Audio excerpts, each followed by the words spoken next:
can we as a society ever really proclaim to be experts on exactly every creature that roams the earth? From the Loch Ness Monster to Bigfoot and more, cryptids are such fascinating things. The official definition of such being animals that cryptozoologists believe may exist somewhere in the wild, but are not recognized by science, encompasses so much, and healthy levels of debate could probably dissect and analyze spottings until the end of time. Make sure to let me know in the comments if you've ever witnessed anything unbelievable.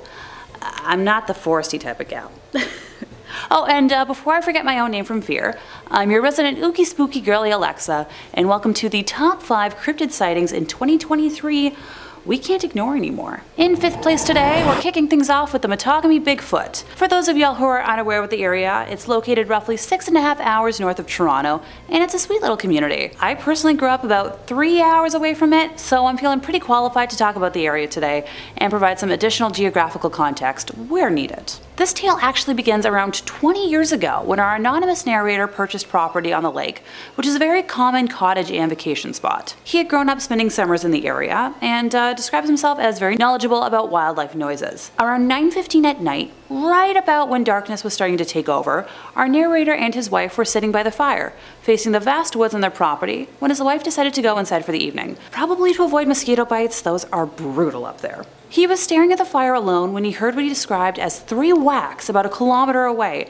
and didn't really think about it until around 15 minutes later when he heard the sound again, but closer. Originally he assumed it was the sound of a moose hitting their antlers against a tree, but it was too early in the year for that to be a thing. Being barely able to see the tree line through the darkness, our witness heard the noise again after another 15 minutes. But, you guessed it, closer. Not having anything to arm himself with and only a pen flashlight, he fled into the cottage as the whacks came again, and even closer this time. The whacks were never heard once he was inside the house that night, but happened often at night over the next decade. Now, I know, 2023. The most recent event was just last weekend when our witness was hosting a get-together to open the cottage for the season. It may seem early, but some northerners are really eager for cottage season, especially since they get such cold up there. All of his neighbors were present when they heard a bone-chilling scream from less than 100 yards from where they were standing, causing everyone to pause in shock and wonder what they were hearing. Soon after, the same type of scream was heard deeper in the forest, almost as if it were answering the first scream. After scouring the internet and listening to a wide variety of animal sounds, nothing matched what our witness heard. His property is water access only, which means the chances of, a random stranger pulling a prank or drunk debauchery are ruled out from possible logical reasoning. My last 2 cents on this point as a former northern girl, I've heard some weird stuff in the woods when I'd be, camping at a provincial park with my family as a kid, but nothing like that. Kinda glad now that I never really went exploring on my own. In 4th place, we have the most recent sighting of Nessie. For the uninitiated, Nessie is the preferred nickname of the Loch Ness Monster, located in Loch Ness, Scotland. Yeah, it might have been obvious to some, but I like to make sure we all know what I'm talking about. Spottings of our girl go all the way back to 565 AD, making her a grown woman at this point in time. Tied with Bigfoot for the most common cryptid being spotted, she's extremely popular, but quite the recluse at the same time. The most recent spotting is the first from this year, and I'm sure there will be plenty more to come. In early March, Nessie enthusiast Eoin O'Fedigan couldn't believe what he saw when he was monitoring a webcam video of the lake from his home. 2 separate clips captured something stirring in the mysterious depths close to shoreline lodges, near Fort Augustus on the loch's southern shore. He described that he almost couldn't believe what he was seeing, and it all happened so fast. In the first video clip, something moves on the surface for a couple of seconds, then you see 2 shadowy wakes moving in 2 lines under the surface, moving to the left around 15 feet before disappearing. Eoin estimated the wake was roughly 6 to 8 feet long, believing the water was too agitated for the disturbance to have been caused by a fish. Now, this is the first confirmed sighting of Nessie in over 7 months, breaking the drought of Nessie news. Maybe she was just hibernating? Can't say I blame her. Look at the weather some days. In 3rd place, time to talk about fairies. Now, while I like to think of them like helpful beings with multicolored hair and stunning wings, sadly the reality isn't all sugar plums and sweetness. American soldier Sam Barrett is a self-professed family man and comes from a long line of military personnel and is currently deployed on a peacekeeping mission. The location of his story has been changed for safety, so while I'm not quite sure where he's stationed for this, he describes the current climate as always raining or foggy. And at the time of this filming, yeah, ditto. One night this past February, while retrieving a cache of buried weapons, he and his platoon noticed some lights in the forest that were far away, but close enough to be seen with the naked eye. Sam described it as 10 small lights all moving erratically. Another member of his group began to hear what sounded like two people whispering in a language none of the group could understand.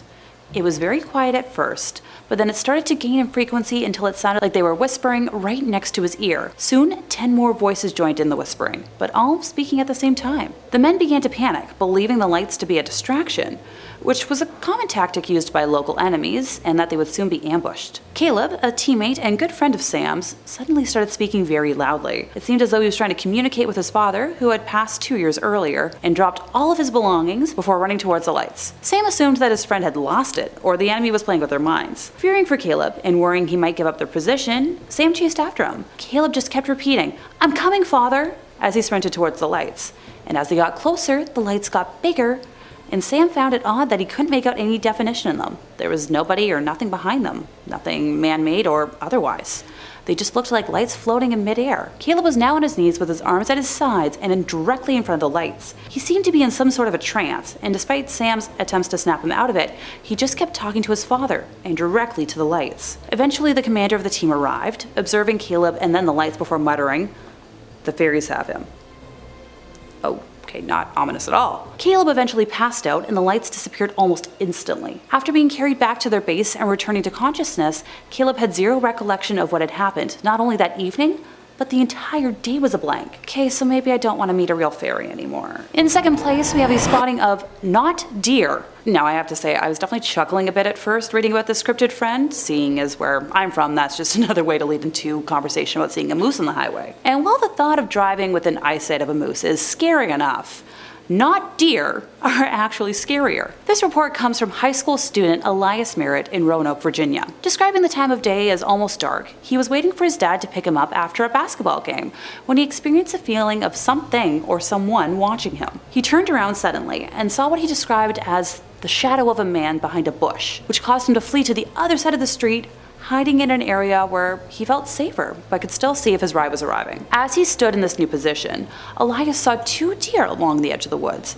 and watched them as they moved, observing that one of the deer seemed to have a bad back leg or was injured. He walked in their direction to get a better look and see if he could help, but as he got closer, he realized they weren't deer and froze, petrified. The beings had oddly shaped heads and appeared to have patches of hair stitched over human skin. Both of the creatures looked into the direction of Elias and slowly stood up on their back legs and began running towards him, chasing him to the point where he was simply running and yelling in the direction of his home, no longer worried about waiting for his ride. Eventually coming across his dad, he jumped in the vehicle and was so panicked that all he could utter was, "Go, go, go, go, go, go, go," unable to speak normally. Thankfully, his dad didn't prod, and the boy was able to tell his tale to both of his parents once he calmed down at home. Later that evening, Elias's dad sat down with him and explained that several years ago, he had had a similar experience while hunting in the forests outside of town, with his descriptions of the creatures being almost identical to what Elias had seen. Now, not to sound like a broken record, but I'm really glad I've never been the hiking type. Coming in first place, we have the beast of Bladenboro, over in North Carolina, in the town of, anyone want to guess? You got it. There was a series of animal deaths back in the winter of 1953 to 54 that were highly suspicious, with plenty of skeptics discussing possible predatory animals as the cause, but locals claim it was the fault of a unique predator that still roams the forest to this day and can be spotted anywhere between Bladen Lake State Forest to the Green Swamp Preserve area, which is around 3 counties and 1,225 square miles, making it a fairly sized hunting ground. This spotting in particular takes place in early March, when experienced hunter Zach Kennedy was in the Green Swamp Preserve area when it started getting dark, which is when you have to leave the area in accordance with local law. Making his way through the swamp and bush towards his truck, he heard a strange noise and paused to listen closer, believing it to be a black bear. When he stopped, the unknown being stopped, and when he walked, it also walked. Now, Zach said it made him nervous, no kidding, because whatever it was knew he was there and wouldn't be running off. He said he started making noise and even set off a warning with his personal firearm. Now, unlike an actual bear would, this creature didn't leave, but instead let out a growl. Zach said you could feel as much as hear.